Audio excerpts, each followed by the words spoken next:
ಬಂಗಾರದ ಬೊಂಬೆ ನನ್ನ ದೇವಿ ನೀನಮ್ಮ, ಊರೆಲ್ಲ ಹೊತ್ತು ತಿರುಗುತ್ತೇರು ನಾನಮ್ಮ. ಬಂಗಾರದ ಬೊಂಬೆ ನನ್ನ ಪ್ರಾಣ ನೀನಮ್ಮ, ನಿನ್ನನ್ನು ಹೊತ್ತು ತಿರುಗೋ ದೇಹ ನಾನಮ್ಮ. ತಂದಾನ ಬಂಧುಕದ ಬಾಯಲ್ಲಿ ಸುಮಾರಿ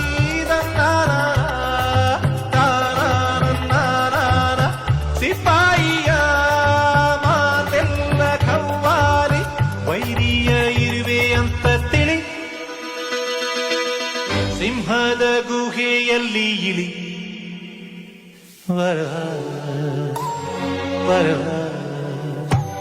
ಕಿತ್ತೂರ ಚೆನ್ನಮ್ಮ ನೀನಾಗುತ್ತೀಯಮ್ಮ, ಮನಕೆ ಓ ಬವ್ವ ನೀನಾ.